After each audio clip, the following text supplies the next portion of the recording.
Hi, everyone. I'm Mary Texera. I teach in the Department of Sociology, and I'm one of the organizers of our little meetings that we have. We've been having every year for now almost 2 years, and we are so honored to have two women today from our Native American brothers and sisters, and we are so anxious to hear what they have to say regarding Black Lives Matter and Native news. But for now, I want to pass it over to my colleague, Robie Madrigal, who will read the land acknowledgement. Thank you, Mary. We recognize that California State University, San Bernardino, sits on the territory and ancestral land of the San Manuel Band of Mission Indians. We recognize that every member of the California State University San Bernardino community has benefited and continues to benefit from the use and occupation of this land since the institution's founding in 1965. Consistent with our values of community and diversity, we have the responsibility to acknowledge and make visible the university's relationship to Native peoples. By offering this land acknowledgement, we affirm Indigenous sovereignty and will work to hold California State University's San Bernardino more accountable to the needs of American Indian and Indigenous peoples. Thank you, Robbie. Pass it back to you, Mary. Thank you. I'm speaking of land acknowledgement. I'd be very interested to know what our guests think of that, because it is. I just attended a conference in another state, and they were all doing the same thing. So I'd be really interested to see what you think. So just to introduce our guests. Antonia Gonzales, who's Navajo, is anchor and producer of National Native News and is a correspondent for New Mexico in Focus. She is the creator, host, and producer of the special series Alaska's Native Voice and recently served as guest host of Native America Calling. And just a little bit about National Native News. It was recently honored by the Native American Journalists Association for coverage of the Native community in the Twin Cities following the murder of George Floyd. Many members of the Native community stood in solidarity with those in the Black Lives Matter movement, recognizing similarities Native people face when it comes to policing and the U.S. justice system.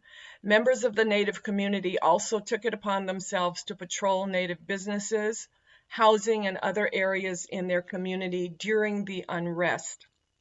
National Native News continued coverage not only in Minnesota, but also the United States following the toppling of statues and some states passing anti-riot bills. And I also would like to briefly introduce Rhonda Lavaldo, who is Acoma Pueblo.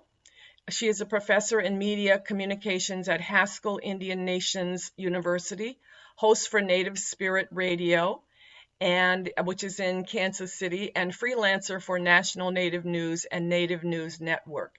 She's also a past president of the Native American Journalists Association and currently sits on the board of directors for Indian Country Today. We are so honored to have you both. And Antonia, if you would like to begin, we can, I don't know if you all want to go back and forth or whatever, but I'll let you all handle that. Thanks. Thank you, Mary, for that introduction. Again, thanks everyone for joining us today. Like they said, my name is Antonia Gonzales, and I am a proud citizen of the Navajo Nation, and I am from the Southwest. I've been here all my life, and I'm currently reside in Albuquerque, New Mexico. And just a quick little more about National Native News. National Native News is a 5-minute headline news service that airs on tribal and public radio stations across the United States. We're a stringer-based program, so that means we're working with reporters who are either employees at stations or a lot of freelancers, like my friend and colleague, Rhonda Lavaldo, who does many stories for us. Also, like you had mentioned, I am a correspondent for New Mexico in Focus, which airs on primetime television Friday nights on our New Mexico PBS station here, and I currently correspond with them following Native issues across the Southwest. So thank you so much for having us today, and I look forward to this discussion. And so National Native News, we cover anything and everything, including justice and tribal communities. And a lot of it has to do with the federal government and how that impacts our tribal nations. And definitely when there's big national news stories, we're following how that impacts tribal communities. And so, you know, news with Black Lives Matter movement definitely had an impact on tribes, not only in the Twin Cities, but across the country. And so that was just one of the many stories that we followed last year, and we continue to follow and update because events continue to go back to that incident, the murder of George Floyd. And Rhonda Lavaldo was one of our stringers who helped cover that. She went down to Minnesota, and she can tell you a little bit more about herself and also kick us off with some of that coverage. Rhonda. Hi, thanks for having us on here. Yes, my name is Rhonda Lavaldo. I'm Acoma Pueblo from Acoma, New Mexico, which is about an hour south from where Antonia lives. And I currently reside in Lawrence, Kansas. I teach at Haskell Indian Nations University. It's one of the two tribal universities in the United States that's just for Native Americans. You have to be a member of federally recognized tribe to come to our school, which means that all of our school is entire Native American. There are other tribal colleges, but they have an open enrollment. So there's just two of us, one here and then one in Albuquerque called Southwestern Indian Polytechnic Institute. So you know, one of the things I enjoy is telling other people's stories and seeing, you know, how things affect them that are going on a national scene. And one of, I think, the most important things was what was going on in Minneapolis. Part of the things that were done with Native Americans was relocation. And they relocated so many Native people from the reservations to these big cities to assimilate us. And so there's this humongous presence of Native Americans in Minneapolis. And I wanted to see what their reactions to what was going on, especially with George Floyd. Native Americans are no stranger to policing and to things that are done, race issues to them. And I wanted to see from their perspective what they thought about the protests and what was going on and what were they doing to stand alongside with Black Lives Matter. So that was part of my reporting, being up there, looking at the community. But unfortunately, too, that part of the community was affected. One of the buildings was burned down that served the Native youth community. And so I felt the need to report on that as well. But these are some of the stories that I did. And I think it'd be great if we could share one of those stories when you got there on the ground and just talking to community members. And it just happened that Migizi communication building, which serves Native youth, was just in close proximity to a lot of what was happening during that time. And so it was just an unfortunate event where that building burned down. And so a lot of Native businesses, tribal housing, a lot of people in that area were impacted because of what was going down. But what Rhonda had found in some of her reporting, talking to people, was although they you know, were impacted with the physical burning of the building and other impacts to their homes and businesses, there's also, you know, it created a lot of emotion and remembrance of also what Native American people continue to go through. And so while people did not agree with the violence that was going on, they did understand the movement and stood in solidarity with the Black Lives Matter community members that were involved in that movement. So if we could share Rhonda's story called Patrol. Or I'm sorry, Police Station. Sorry about that. Demonstrators in Minneapolis continued to take their message to the streets.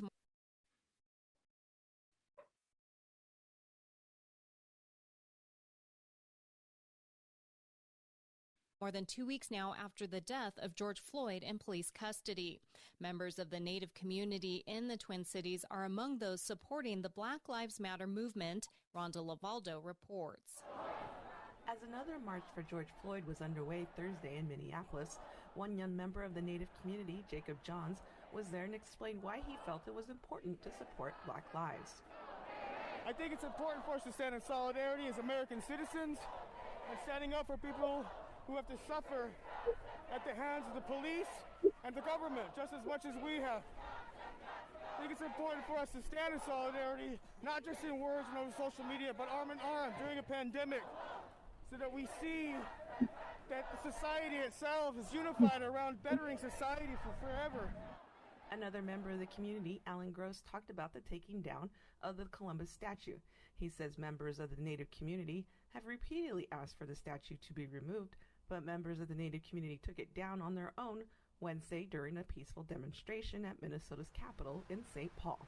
Through all those efforts of our bureaucracy always trying to colonize us, keep us colonized, put us down and keep us down, we've always been ready to fight. And we've always had people that are willing to stand with us from all different demographics. The death of George Floyd has sparked protests across the country and reignited the debate over the removal of Confederate and Columbus statues. Meanwhile, Thursday's march ended at a police station in downtown Minneapolis as people from diverse cultures and ages chanted, "These racist cops have to go." Nationwide, unrest has included calls for the end of police violence against people of color. From Minneapolis, I'm Rhonda Lavaldo. And I believe that was Rhonda's first story that she had filed for us from when she got there, and just, figuring out what was going on, where people were. And even before Rhonda got there, we were doing some reporting initially. There was a lot of stuff going on with people patrolling.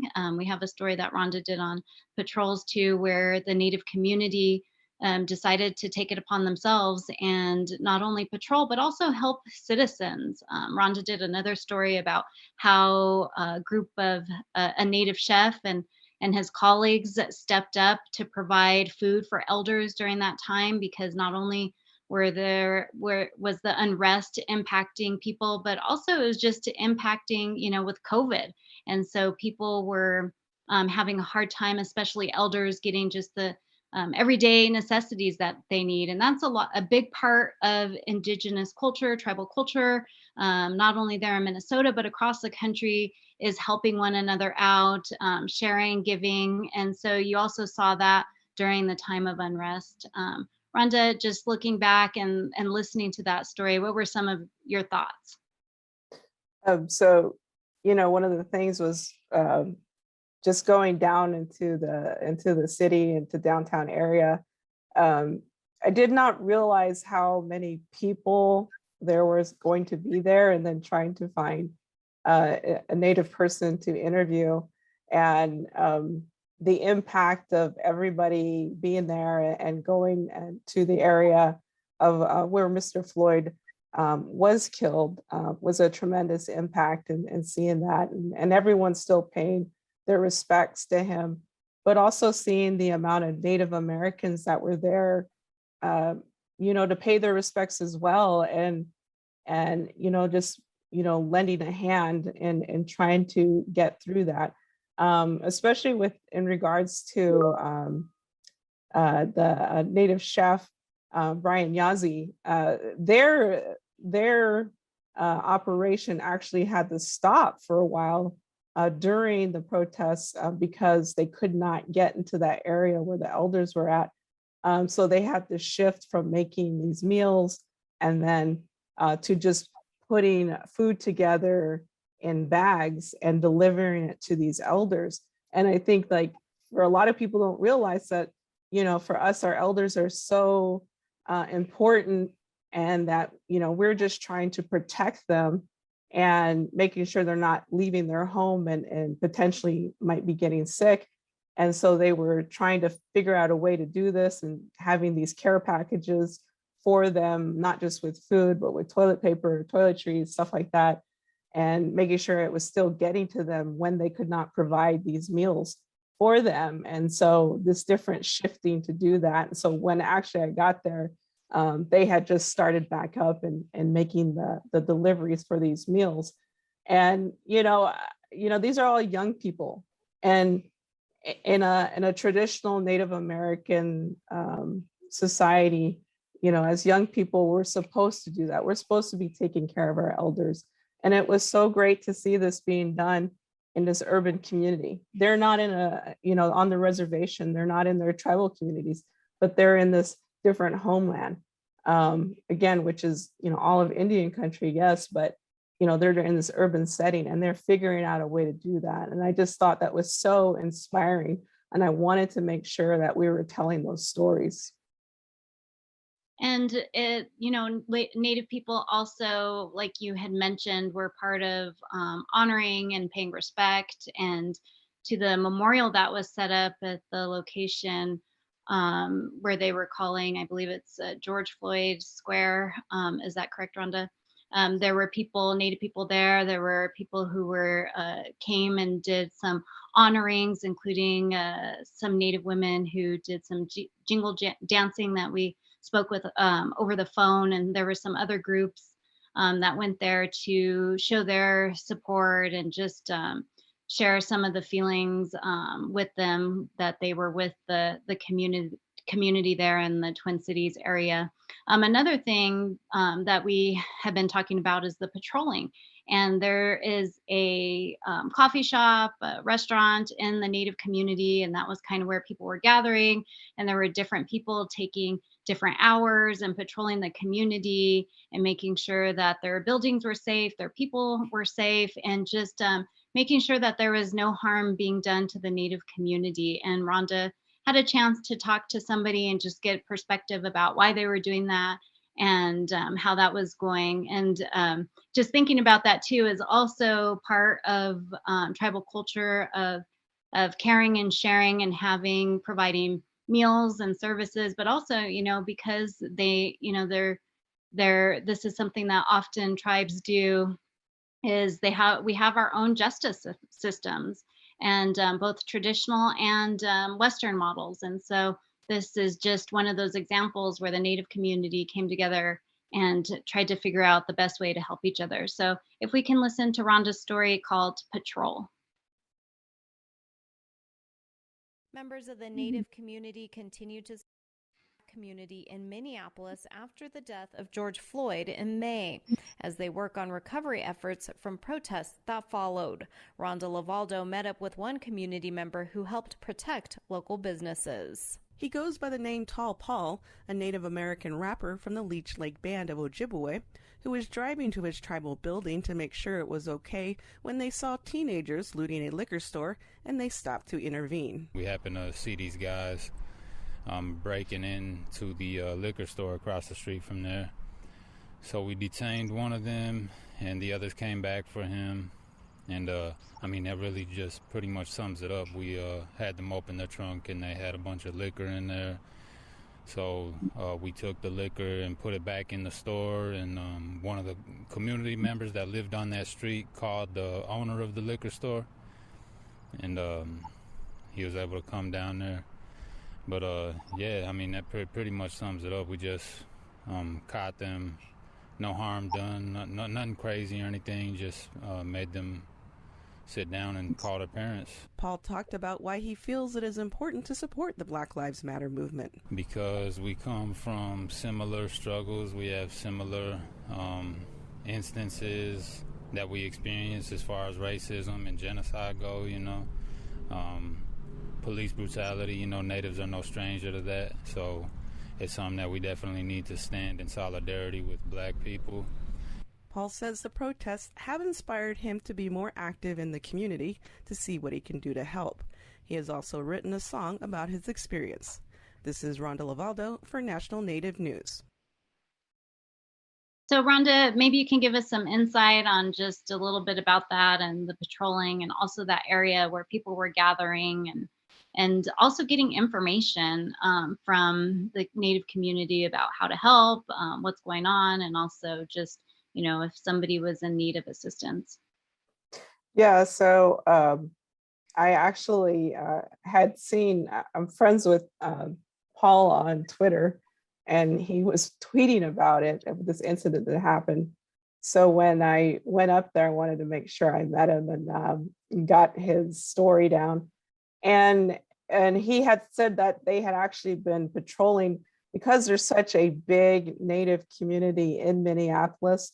A lot of the tribes that are in the area have a tribal building in Minneapolis, so that their people don't have to go all the way to the reservation to get help. They can go to those tribal buildings in Minneapolis. And so he said that they were actually just making sure those tribal buildings were intact and that they were okay. And so that's why they were out there patrolling, and saw this looting being done at the liquor store. The kids they caught actually were from Wisconsin. And so I noticed somebody had mentioned in the Q&A about outsiders coming in to do this. It wasn't the community.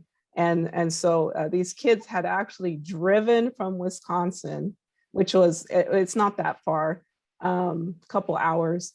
And they said that they had told Paul that they had seen what was going on the television, and they wanted to go down and do looting.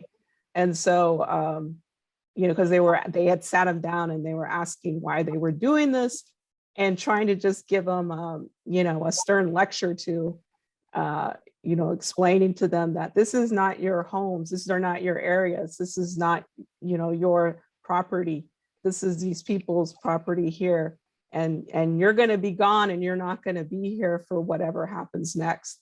And so just trying to explain to them, as an older person would in a Native community, not hurting them, but trying to explain the reasons why they were doing this. And they actually called their parents, and the parents drove all the way from Wisconsin. And he said they were just very apologetic. They didn't understand why their kids had done this. They were very glad that this was not handed over to the police, but that this was kind of this justice, that this was done this way. And I think that made a bigger impact probably on these kids' lives, or I hope it would, that you had, and Paul he's really tall. he's a very big person. And so I'm sure these kids probably were afraid of him. And so, what he did, his actions really is a leader. That's a leadership action. And I have tremendous respect for him for doing that, because I don't know if any other person would have done that. And I think that just shows through as our Native people, how we do things differently in treating things like this and problems like this when some of the stuff arises.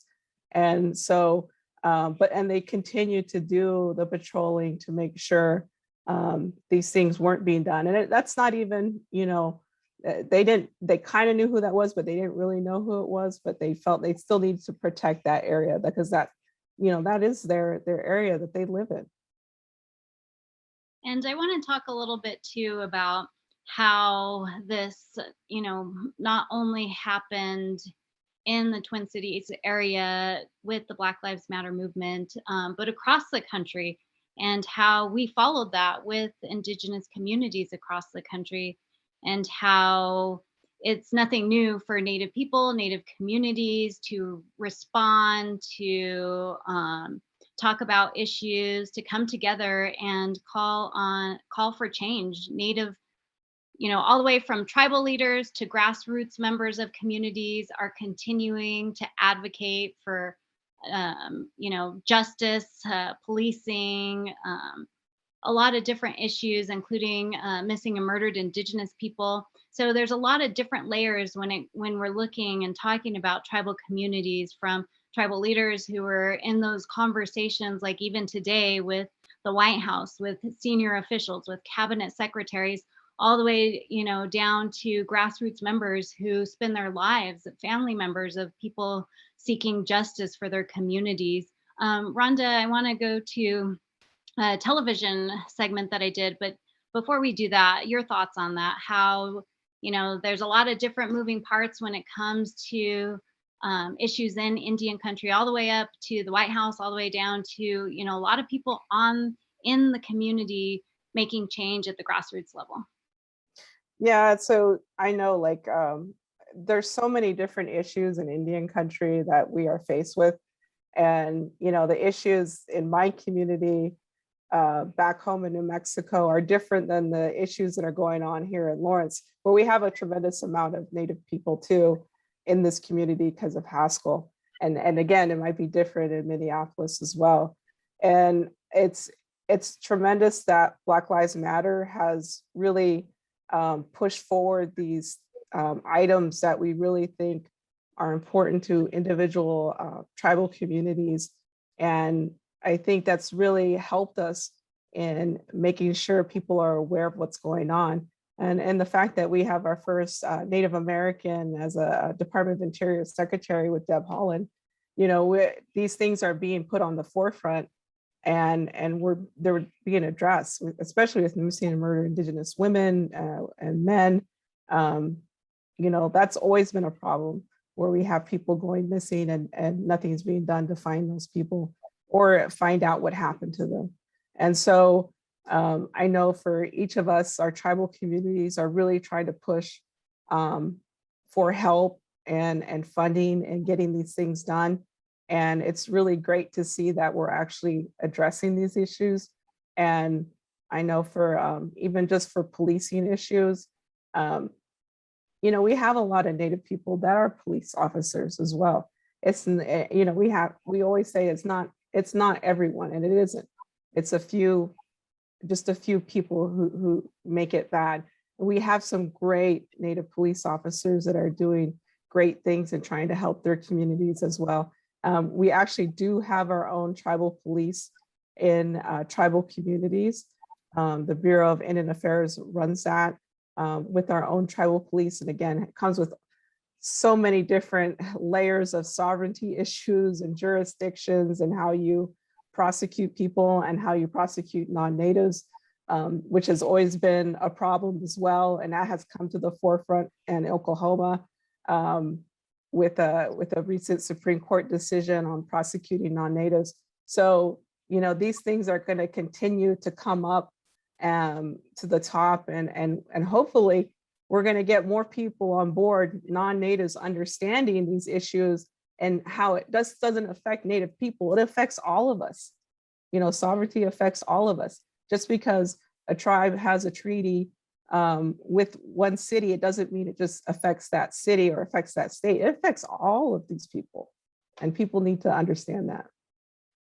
And I think to add to that too, Rhonda, is some of the reporting we're sharing is unique perspectives from these community members there. But like Rhonda said, tribes are so diverse. There's more than 500 tribes across the country, and all sovereign nations, own languages, cultures, people identify in their own ways. And so there's a lot of different views, and we're just talking generally about our reporting from the Twin Cities. But like Rhonda said, there's a lot of different views. There's a lot of different issues to tackle. And we're just giving you a little slice today about some of the reporting that followed during, what was going on in the unrest during the summer, last summer. And so looking at some of the other voices outside, a lot of people that we interacted with during the summer, during the unrest, have similar views that we heard in the Twin Cities area. So if we can go to the television segment right now, thank you.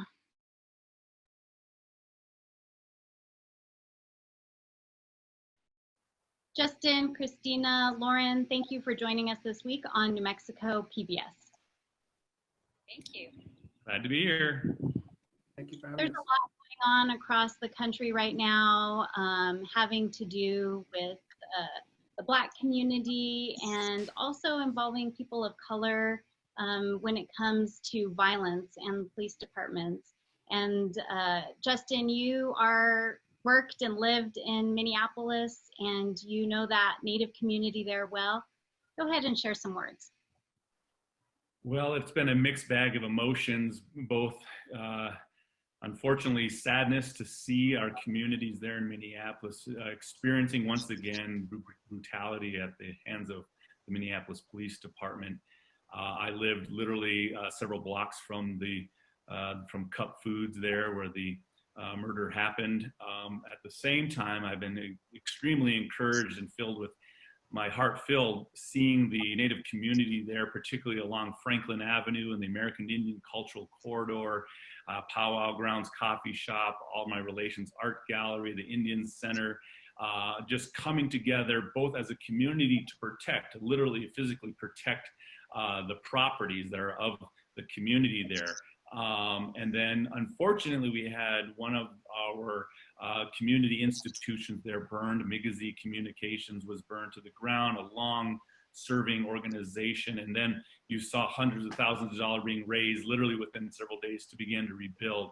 So it's this mix of both the unfortunate, but also you see the Indian community once again rise through strength and resilience and collectivism to roll their sleeves up and to protect, to connect, to encourage, and that includes encouraging and standing with our Black relatives. And so I'm thousands of miles away, but I have to say that I'm trying to take the positive, and I just think that through these types of situations, the Indian community continues to be stronger.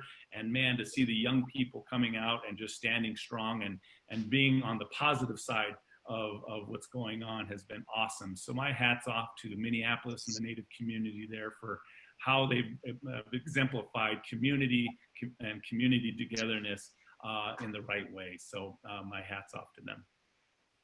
And Christina, with your advocacy work here in New Mexico through Three Sisters Collective and the Missing and Murdered Indigenous Women and Girls Movement, you are often standing up for Native rights. What are your thoughts about what's going on? Oh, of course, it's really heavy, and I think we're all feeling really emotional. But this is our time to stand up and support our Black brothers and sisters. We have a lot of mixed race Native folks, and we gotta check in with them and support them. And if we want to do any actions or allianceship, make sure we decenter ourselves right now and uphold the Black community and ask for guidance if we do want to do anything. So I don't think we should be trying to initiate any actions, rather asking or finding ways to support the Black community and the actions that they're engaging in, and offer support in a mindful way that is not centering our struggle. Obviously, our struggle as Indigenous people continues, and we have a lot of similar issues at play, but now is not the time to assert our Indigenous platform right now. I think we really have to stand in solidarity with the Black community and elevate them to the best way we can. And Lauren, you're also known for your advocacy and your work with youth and elders and also standing up for Native rights. What are your thoughts? Not only is it tragic, but it's exposing a lot of truth in our society, in our nation, in our governments. And it's also telling us a tale that many of us of color people, especially Native people, that we've heard over and over and over again. And our historical trauma is relived and we're re-triggered consistently. And for that, it can be exhausting, or the world around us can exhaust us. So the matter of staying the course, understanding the issues, understanding the truth, understanding who you are, where you come from, who you represent, and doing that in the best way to help our people, to help our youth, to help our communities, and also to defend the sacred, to protect the sacred, and also look out for our homelands and our people that are here. And for everyone else that has been affected by police brutality, it's real, it's there. This is in our face. And I think a lot of people are realizing the truth. And once that the truth is really exposed, it creates a hurt for everybody. Even right now, it's hurtful talking about it because I live in a border town, and we are just one incident away from a Minneapolis incident coming to any border town on the Indian country. So these are truthful things, and we got to be mindful about how we are going to be proactive and how we're going to take a positive input and impact into this. Well, thank you everyone for sharing your thoughts and words of encouragement today. Thank you. And just those were some community members that we talked to here in New Mexico during the summer, just getting some of their input on what was going on in Minneapolis. Rhonda, they brought up a lot of issues, including mixed race. There are a lot of Native people who are mixed race. There's historical trauma that comes up a lot. We even look at a lot of national attention being given to boarding schools and how that's bringing up all of these other issues and generational trauma that every Native person in the United States has some type of connection to boarding schools, and also just border towns, and how the last guest on the panel talked about, some of these border towns and what they face with the police department. Just another, step closer to facing a similar incident. Rhonda? Yeah, definitely. I think of our Native people. I don't know of any Native person that hasn't had an incident with the police, and it's kind of sad. I would like to live in a world where our children don't have to worry about looking behind them when a cop car passes them and seeing if that cop car is going to turn around. That's something I think that we're just used to, and it's sad that we're used to that. And in border towns and in towns where you have a large contingency of Native people, even in urban communities, you see that race issue. And I know, like here in Lawrence, Kansas, we had a lot of high school students who, and myself, have experienced that, where you are watched when you go into a store and dealing with these things. And it is triggering. It's, like I said, these guys said, and Lauren said, you deal with this, and it's sad that we're used to it. We shouldn't be used to that. We should never be used to that. And I hope, again, that we're making a community in the future that our children don't have to deal with that, and they don't have to see that. And especially with boarding schools, Haskell started out as a boarding school. We're seeing the impacts of what's going to happen in the future. A lot of kids that went missing when they came to school here because they ran away, and we don't know what happened to them. We don't know if they made it home. We don't know if they, there's a wetland south of our campus, and a lot of the stories talk about the students running away through that wetlands. We don't know if they may have drowned, if they may have perished in those wetlands. We don't know what happened to them because they never made it home. And so, the inquiries, not only to Haskell, but to all the other boarding schools across this country, is going to have a huge and tremendous impact on our communities, on our families, because they all know how bad they hurt a lot of our grandmothers and grandfathers and ancestors before. Thank you for that, Rhonda. I know I want to leave some time for questions, but I wanted to see if we have time to share one more story. We've been talking about, we have been following this and continue to cover it. And some of the things that Rhonda talked about in one of her stories was the taking down of the Columbus statue there. And that is an issue that grassroots groups here in New Mexico have long worked on. Even before this tragic incident. And there's a grassroots group here in New Mexico called the Red Nation, which is student-led and also community-led, elders, and they're behind a lot of the efforts to seeking Native rights, and including removing statues of colonizers.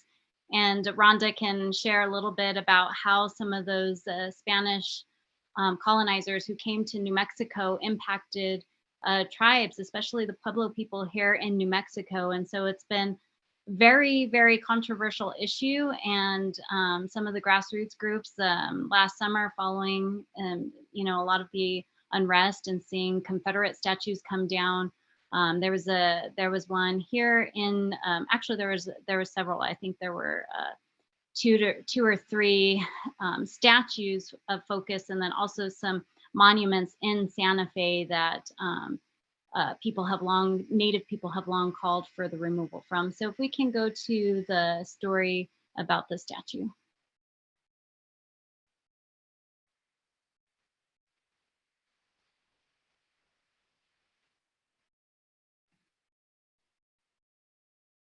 This is National Native News. I'm Antonia Gonzales. A statue of Spanish colonizer Juan de Oñate was removed in northern New Mexico hours before a planned protest. But that didn't stop members of grassroots Native groups and their allies from demonstrating off State Road 68 north of the city of Española and surrounding Pueblo communities. We don't have to stare at Oñate! Members of the Red Nation and Three Sisters Collective demonstrated outside the monument's wall, calling for its permanent removal as county officials decide the statue's fate. Speakers used a megaphone to talk about the monument sitting on traditional Pueblo homelands and recounted the atrocities the conquistador committed against Pueblo people. The Pueblo Revolt and everyday Pueblo resistance is the reason Pueblo people are still here, because resistance is traditional. The group then crossed gates onto the grounds where the statue stood as deputies watched nearby. Demonstrators climbed on the monument mound, sang a hand drum song, and red paint was hand-printed on the plaque over Oñate's name. Jennifer Marley has long been involved with the Red Nation. You know, it's not a protest, it's a celebration, and it's also a chance to inform our people about this history and to remind people that the struggle is not over, that this is one of many victories that we will continue to have, and that the work continues and we must go on. The Red Nation has advocated for the removal of names and symbols of Spanish conquistadors around New Mexico. The group was instrumental in the University of New Mexico seal change, which depicted a conquistador and frontiersman. They also led the way in ending pageantry depicting the re-entry of a conquistador in Santa Fe. Monday's event drew some opposition as shouts could be heard from cars, a few voices expressing differing views from the crowd, and one sign across the street read "All Lives Matter," a slogan which has been associated with criticism of the Black Lives Matter movement. Meanwhile, in Albuquerque, a shooting occurred at a demonstration Monday night as people called for the removal of a statue. Police are investigating and reported early Tuesday morning one person was in critical condition. More demonstrations are being planned, including one in Santa Fe. So this grassroots group of students was successful in advocating and getting a name change, or the seal change, of the University of New Mexico, which featured a conquistador. And as Rhonda knows, and anybody from New Mexico, there's a lot of places, streets all around the University of New Mexico have these names, and that's a big movement that a lot of people have been advocating for a long time. And we are seeing some changes, you know, with whether it's a street name or a lake change name. That's something that happened in Minneapolis with the lake that was changed to its traditional Native name called by the Native people there. So there's a lot of movement like that. But Rhonda, your thoughts as a Pueblo woman, knowing the history of the Spanish and what happened to Pueblo people when they came, and just go ahead and share your thoughts. Yeah, so a lot of people don't know, again, the history being taught to non-natives is always not accurate or informative. And so we have to re-educate people on the real history of this country all the time. For the most part, I think a lot of our Native people are historians because we're constantly explaining what has happened to our people that wasn't taught to young people in the textbooks. Unfortunately, this whitewashing of American history. And so for us as Pueblo people in the late 1500s, Oñate terrorized our people. He was a terrorist. He enslaved our women. He took the right foot of males over 25, which, you know, people didn't understand why, but if you take the foot off of a person, they cannot work. And so therefore, making the men not being able to work for their families was really hurtful to the family. And so you're relying on the women now to do this. And so, this had a tremendous impact on our people. And to have these monuments up to these people was really hurtful to our people, saying that our wishes were not respected on who they are. And it's terrible. It's like the Columbus statues, the Confederate statues as well. You wouldn't, people understand why those are hurtful. And so seeing those come down, I know for a lot of my people was great, and they want them taken down because they want the real history taught of what happened to our people. And a lot of times people always say, well, that happened so long ago, it's the late 1500s. That's eons ago. Well, you wouldn't say that to 9/11 people, right? People who lost somebody in 9/11. You would never say that to them, or any atrocity that has gone on. You just don't do that. And so, we relive these things constantly. I always say our people that were taken, that were enslaved, were the first missing and murdered Indigenous women. A lot of our women were stolen and taken down to Mexico and sold. We've had stories of our people that have gone down to Mexico and see people that look like us. And it's because of that. And to me, it's sad.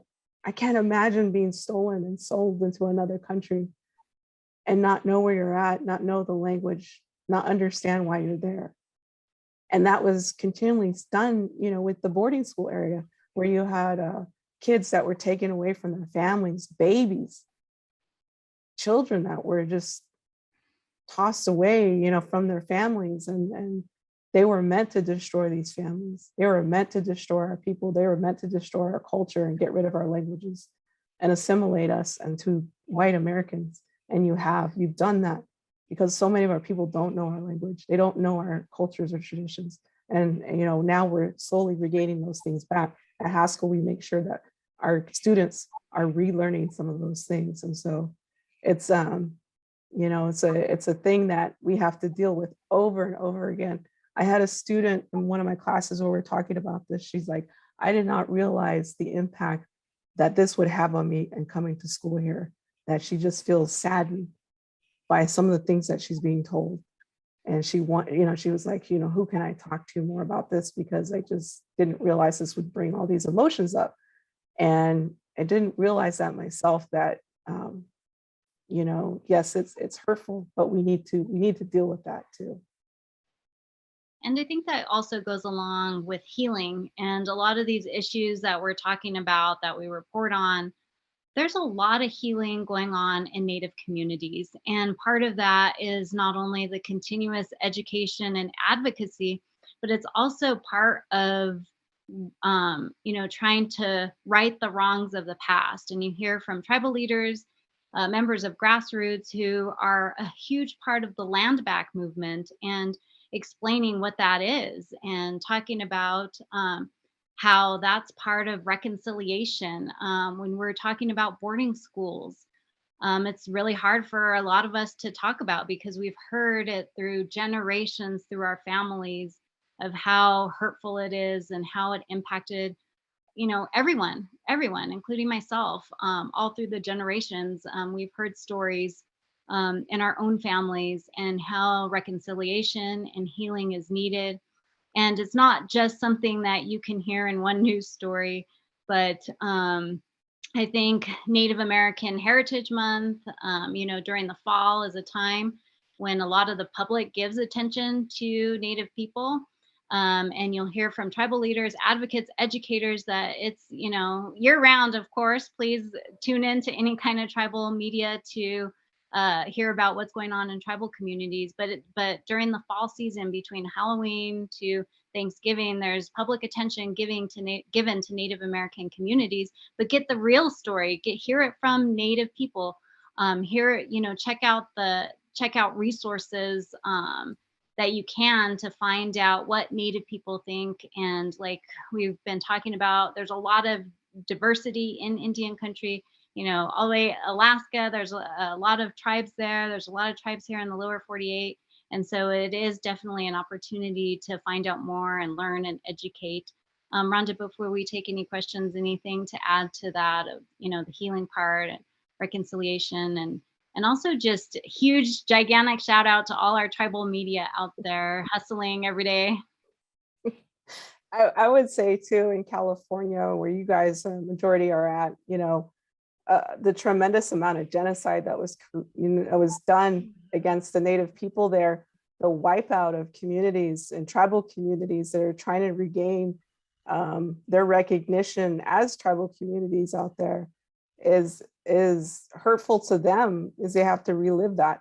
I mean, even think about, I'm a big person, as one of my other side things is I run a group called Not in Our Honor that is trying to advocate against Kansas City, trying to advocate that Kansas City changed their name, their football team name. And you think about too, the San Francisco 49ers. Well, it was that gold rush that impacted those tribal communities, that affected them, that killed off those people in vast amounts, and the impact it had on them and those communities. And so I would suggest learning about that history as well, where you're at and where that land was taken, whose land that was taken from, and where you're residing at. So there's, history is different in every community that we're in. And to me, I would say educate yourself about where you're at.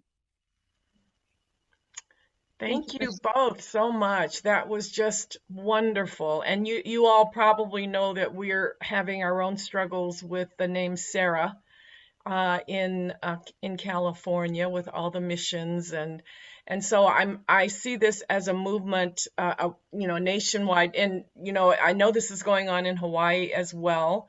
To get land back. I just finished reading Bury My Heart at Wounded Knee, rereading it, Bury My Heart at Wounded Knee, and it is the saddest thing to hear these Native leaders asking white people, why are you doing this to us? They didn't see, the big picture, but it's just the constant moving west. And it's a very, very sad book. And I heard you all both use the term hurt and sad, because that's what it is. That's what it is to walk around a place and that this is not your place. It's supposed to be, but it's not your place. So I'm going to have to leave, but my colleagues are going to take over. But I just needed to say thank you, and I hope to see you again. And I think this coalition between African American and Native peoples are exactly what we need. And it probably strikes fear in the hearts of many who don't think that's what we need. So be safe and good luck. Thank you. Thank you. Thank you, Antonia, and thank you, Rhonda. I have a few questions, but I wanted to get a few questions from the Q&A if I could. I know you touched on the one from David Caleb Perez Barrera. There's another one. Can you speak on the difference between tribal policing and traditional Western policing? I have read that tribal policing is more community run and is often cited in abolish police rhetoric. Would tribal policing be able to operate on a larger scale? I think there's some examples of tribes in the Pacific Northwest and some other areas who have totally changed their model of justice and have adopted a more traditional justice system. And of course, each tribe as a sovereign nation decides upon their own way of handling things, and their tribes handled justice issues differently depending on what tribal nation you're talking about. But as far as looking at modern times and looking at how that's being done, incorporating both traditional tribal methods into the Western model of justice. When you're like Rhonda was talking about some of the issues with young people, giving stern discussions, stern talks, and also different community service methods that are more traditionally based. And so those are some of the ways that you see tribes tackling more of a traditional model of policing and justice in their communities. Rhonda? Yeah, I would see too, as volunteer services, what does it do to have someone in jail? They're just sitting there, where you could have them in a place helping out in a kitchen, cooking meals or cleaning up the local park, or even volunteering with youth and explaining why you shouldn't go down this road. I think those are better served to the community than having someone just sit in jail and not do anything. And we always talk about overcrowding of jails anyways. There's so many different avenues that you could go through. And sometimes we hear about like youth camps where they're teaching traditional practices, whether it's fishing or canoe making or any other kind of traditional class that they're teaching. So those are also some of the ways that people are approaching young people. And it also keeps young people out of trouble when you're having something to do and not less likely, I guess, to get in trouble. But I think COVID-19, like the rest of the United States, has really impacted tribes. And that's just another issue that tribes, that's probably one of the top issues right now that tribes are still dealing with is recovering from COVID-19, because many tribes were hit really, really hard. Thank you both. There's a comment speaking to the re-education of history. In Pomona, California, the Fairplex facility was used as an ICE detention for minors. The land was previously Tongva burial land, further ground, and many of the children being displaced there have been linked to displaced Native American tribes who had left to Mexico. Yeah, we've done some reporting on efforts, including trying to I guess include native languages, indigenous languages when people are coming into the country, or when people are being screened, and it's just definitely looking at some of those issues involving children and detention. We've done some stories, some reporting on it, and I'm trying to think the last story we covered. Rhonda, do you have any thoughts? So I know, like in the southern border of Arizona, you have that the tribes that are right there on the border are supposed to be able to go back and forth, but it was being impacted by a wall trying to be built, and you have this weird situation with Native people, where we didn't have a border policy in 1492. And more than definitely we're welcoming to outsiders and even helping them out through bad times.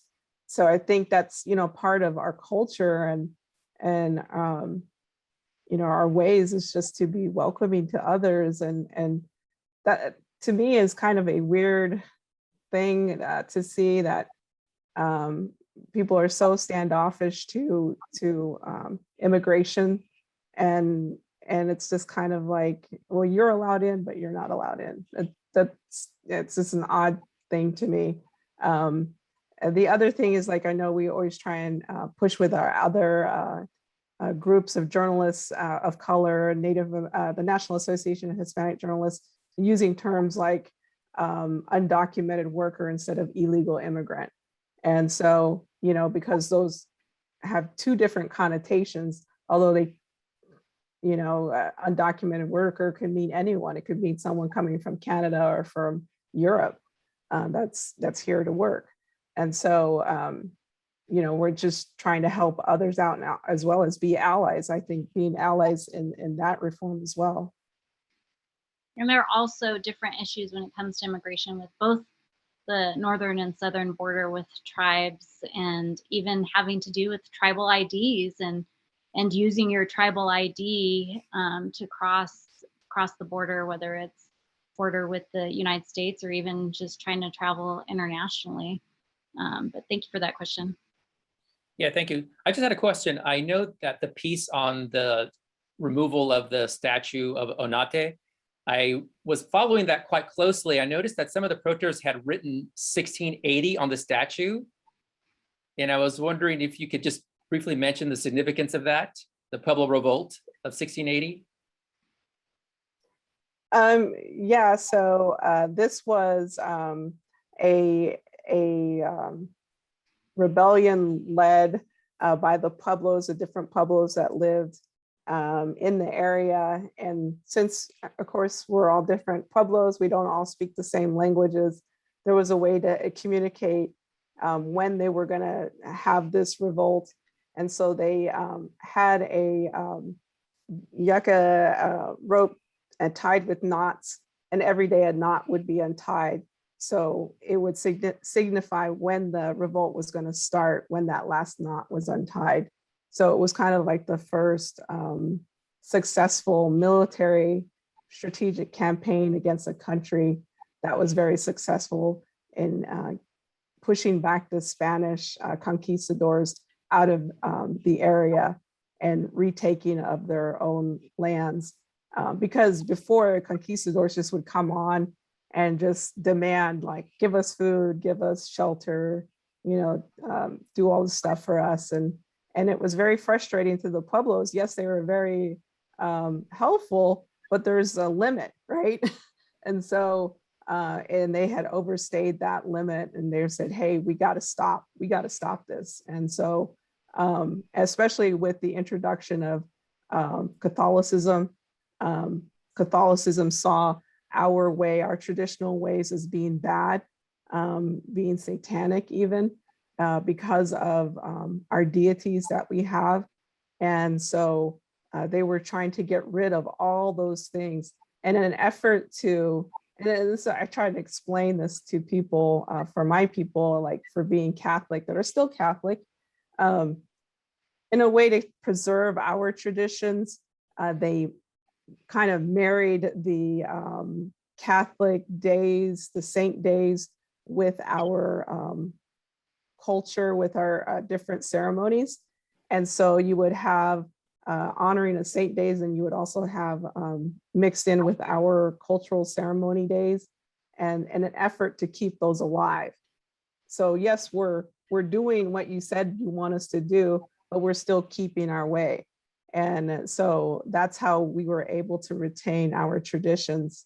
For the most part, a lot of them, wanted to get rid of the Catholicism that was going on. And then for others, a lot of Pueblos still are very accepting of that, of some of the Catholicism and Catholic ways. Thank you. I know you mentioned murdered and missing Indigenous women.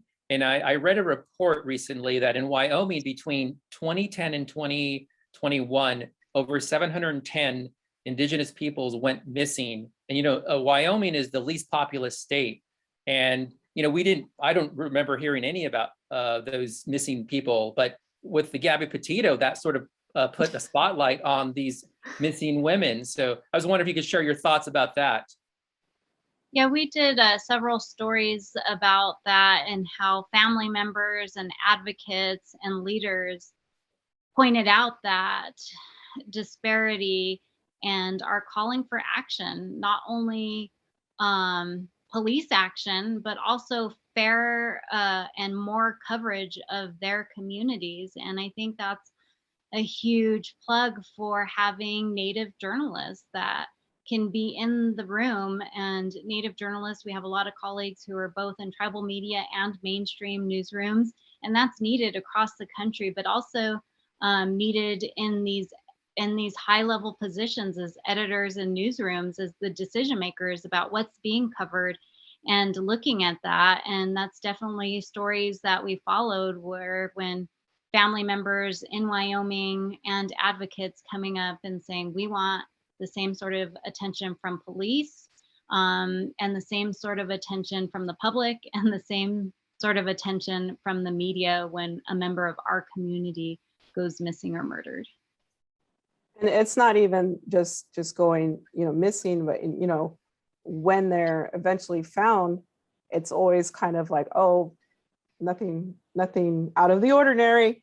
They just died. And so there's no like investigation into what happened or trying to find out what actually happened, where a lot of families know that there was foul play involved. You had a Native American actress, Misty Upham, who went missing, and her family actually had to go out and try and find her, and because there was no help. And when they did, she had passed away, and of course still nothing on what happened.